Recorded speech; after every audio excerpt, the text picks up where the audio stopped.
Doctors day উপলক্ষে student health হোমের উদ্যোগে এক বর্ণাঢ্য অনুষ্ঠানের আয়োজন করা হয়। অনুষ্ঠানে সমাজে চিকিৎসকদের অসামান্য অবদান ও মানব সেবার স্বীকৃতি হিসেবে একাধিক বিশিষ্ট চিকিৎসককে সংবর্ধনা জানানো হয়। অনুষ্ঠানে উপস্থিত অতিথিরা চিকিৎসকদের নিরলস সেবা, মানবিকতা এবং স্বাস্থ্য পরিষেবায় তাদের গুরুত্বপূর্ণ ভূমিকার প্রশংসা করেন। সংবর্ধিত চিকিৎসকদের উত্তরীয় স্মারক ও ফুলের তোড়া দিয়ে সম্মানিত করা হয়। আয়োজকদের পক্ষ থেকে জানানো হয়, চিকিৎসকদের প্রতি শ্রদ্ধা ও কৃতজ্ঞতা প্রকাশের পাশাপাশি সমাজে তাদের অবদানকে নতুন প্রজন্মের সামনে তুলে ধরতে এই অনুষ্ঠানের আয়োজন করা হয়েছে। অনুষ্ঠানে চিকিৎসক, সমাজের বিশিষ্ট ব্যক্তিবর্গ, শিক্ষার্থী, স্বাস্থ্যকর্মী এবং বিভিন্ন স্তরের আমন্ত্রিত অতিথিদের উপস্থিতিতে এক আন্তরিক ও উৎসব মুখর পরিবেশের সৃষ্টি হয়। সাংস্কৃতিক পরিবেশনা ও শুভেচ্ছা বক্তব্যের মধ্য দিয়ে অনুষ্ঠানের সমাপ্তি ঘটে। আমার নাম সমরেন্দ্রনাথ রাহা।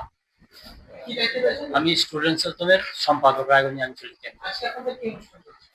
আজকে আমাদের অনেকগুলো প্রোগ্রাম,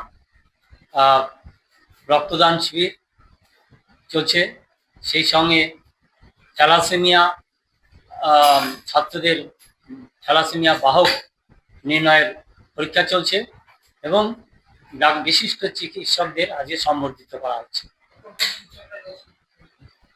আজকে আপনারা জানেন যে চিকিৎসক দিবস, ডাক্তার বিধানচন্দ্র রায়ের জন্মদিন সেই এবং মৃত্যুদিন। এই দিনটিকে চিকিৎসক দিবস হিসেবে পালন করা হয়।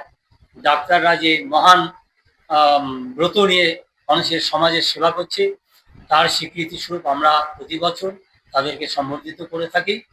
সেই সম্বর্ধনা অনুষ্ঠানে আজকে উপস্থিত আছেন ডাক্তার সুদেব সাহা, ডাক্তার অনিন্দ্য সরকার, ডাক্তার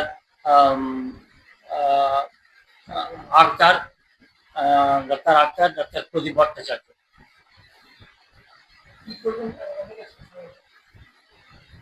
ওদেরকে পুষ্পস্তবক দিয়ে সম্বর্ধনা করা হবে এবং মানপত্র তুলে দেওয়া হবে ডাক্তার সুদেব সাহাকে। প্রতি বছরই আমরা একজন ডাক্তারকে বিশেষভাবে সম্বর্ধিত করে থাকি। আজকে ডাক্তার সুদেব সাহাকে আমরা সম্মাননা জ্ঞাপন করছি। উত্তর দিনাজপুরের রায়গঞ্জ থেকে নিজস্ব প্রতিনিধির রিপোর্ট, টাইমস 14 বাংলা।